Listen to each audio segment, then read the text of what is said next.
Good evening and welcome to Metro Focus. I'm Jenna Flanagan.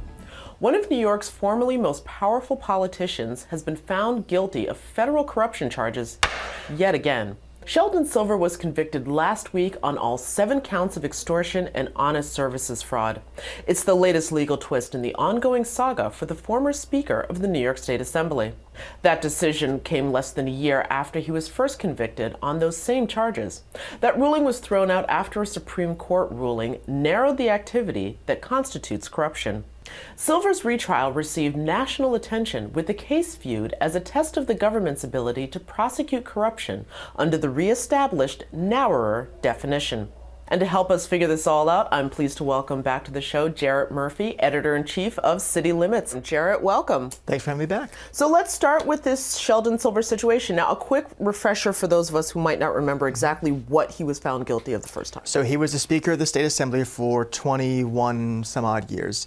And he was found guilty of basically using his position as State Assembly leader to drive business to law firms that he worked for on the outside, to get grants to a cancer research institute that then referred patients to him for lawsuits, and also to have developers get favorable treatment from the state in exchange for directing their tax business to one of his law firms. He was found guilty in 2015, and it was 2016 that the Supreme Court came out with this ruling in the Bob McDonnell case, a Virginia governor, saying basically the quid pro quo has to be stronger. You can't just say, you're a donor, so I set up a meeting with you, we had lunch, we played golf. There has to be some overt government action that is part of the quid pro quo. And based on that, he threw his conditional conviction out and was retried again.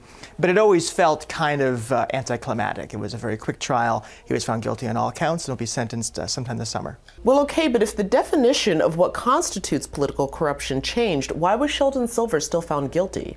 So I think a lot of cases around the country tried during the same period have been reevaluated based on the same standard. And apparently in Silver's case, it was the original jury instructions that were deemed objectionable, not the structure of the case or the theory of the prosecution's case in general. So they went back and did it again, instructed the jury a different way. Silver's people have still said they are going to appeal. They see numerous legal issues.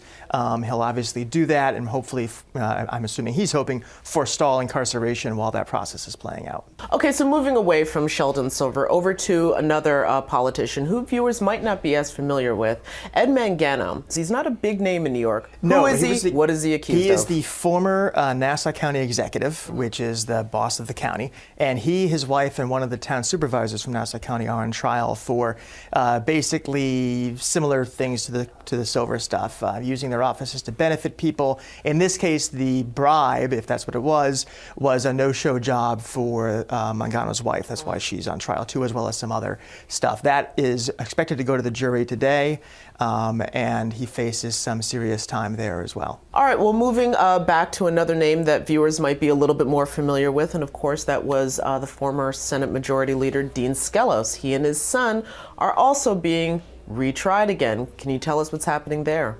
Right, same thing. He was one of the 3 men in the room with Shelley Silver for many years, the Republican head of the state Senate, accused of getting a no-show or low-show job for his son in dealings with a couple of companies that had received beneficial government help as a result of that. Again, was convicted. Conviction thrown out because of the Supreme Court decision in the McDonnell case, now being tried again sometime in June.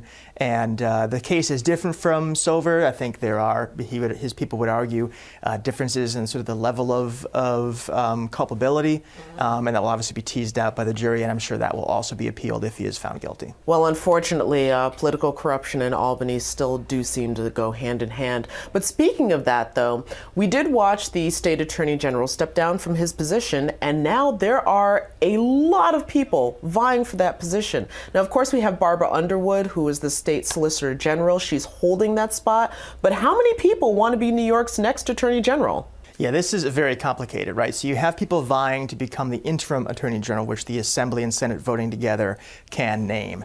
You also have people who've stepped back from that process, which now includes at least 13 people who are being interviewed today and tomorrow, really, by the members of a select committee of state legislators.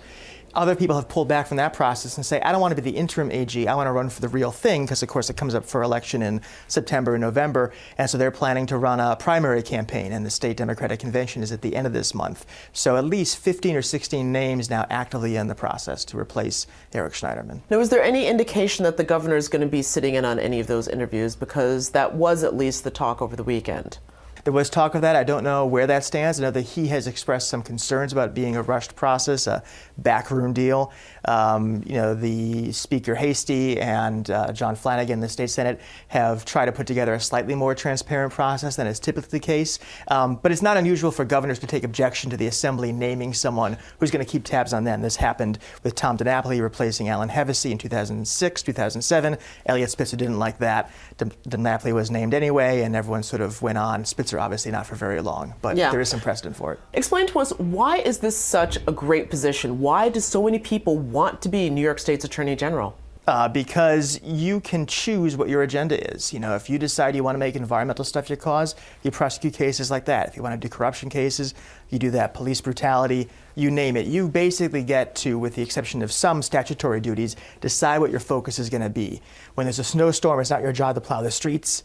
When there's a hurricane, to keep the lights on, that's not your gig. You find causes, you prosecute them or attack them in some way. It's a great way to make some change, a great way to get headlines, definitely a stepping stone for higher office, as two of our three most recent governors have been attorneys general previous to that. And that was also something that I'd heard about it. All right, well, listen, Jarrett, thank you so much for joining us and, of course, giving us a rehash and clarity on the Sheldon Silver trial. We'll see what happens, of course, with the verdict for Ed Mangano, and we'll be watching for what happens with Dean Skelos' retrial. And as always, the Attorney General sweepstakes of New York. We'll see what happens. It could even be you. It could be. I could slide in an application. Thank you so much for joining us. Thank you.